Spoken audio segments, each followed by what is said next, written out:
मेरे प्रिय बच्चे, तुम क्यों सब कुछ जानने, समझने और महसूस करने के बाद भी ऐसे अनजान बैठी हो? तुम्हारे आसपास जो लोग रहते हैं, जो तुम्हारे साथ रोज काम करते हैं, उनका स्वभाव, उनका व्यवहार तुम भली भांति जानते हो। पर क्या तुमने कभी ठहर कर यह सोचा है कि जिनके साथ तुम इतनी नम्रता, आत्मसंयमता और सच्चाई से व्यवहार करते हो, क्या वे इस सच में इस व्यवहार के योग्य हैं? मेरे बच्चे, कुछ लोग तुम्हारे स्वभाव, तुम्हारी सफलता, तुम्हारी सकारात्मक सोच से भीतर ही भीतर चलते हैं। तुम पूरी निष्ठा से प्रयास करते हो कि उन्हें भी अच्छा सोचने की प्रेरणा मिले।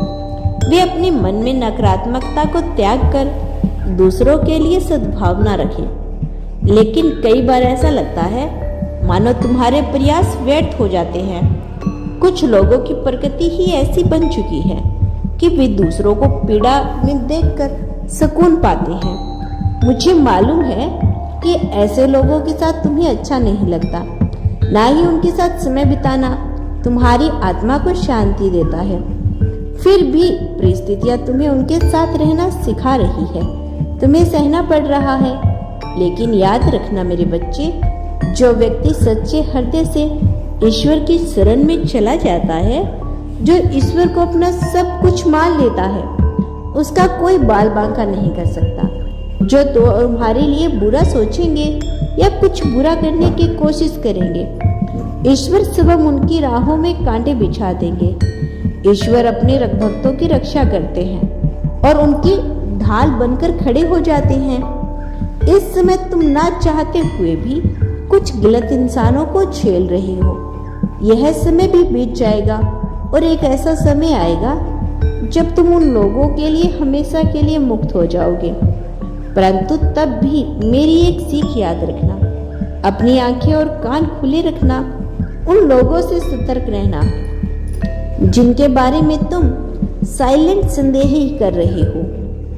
क्योंकि यदि तुम सब कुछ जानकर भी चुप रहोगे और अनजान बनने का अभिनय करोगे, तो जब कुछ गलत होगा तो उसका भागीदार केवल वह नहीं होगा जो गलत कर रहा है, बल्कि तुम भी होगे, क्योंकि तुमने समय रहते कुछ नहीं किया।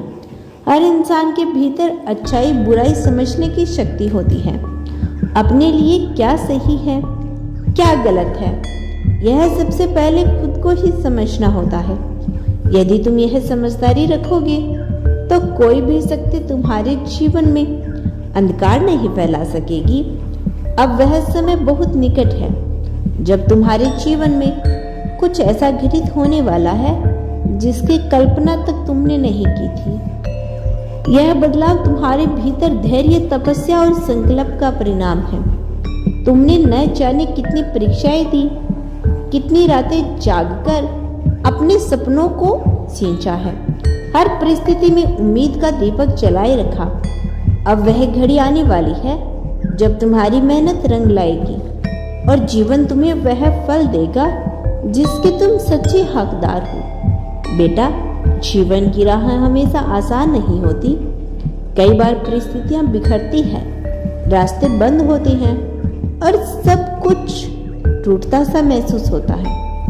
लेकिन याद रखना, यही कठिनाइयां तुम्हें मजबूत बनाती है। जब कोई व्यक्ति हर चुनौती को एक परीक्षा की तरह स्वीकार करता है और हार मानने से इनकार कर देता है, तो उसकी जीत को स्वयं ईश्वर भी नहीं रोक सकती।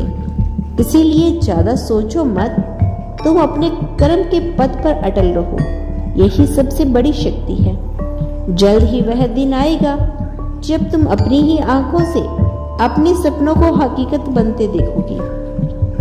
मेरा हर एक शब्द तुम्हारे लिए आशीर्वाद है। विश्वास रखो, यह सब सच होगा।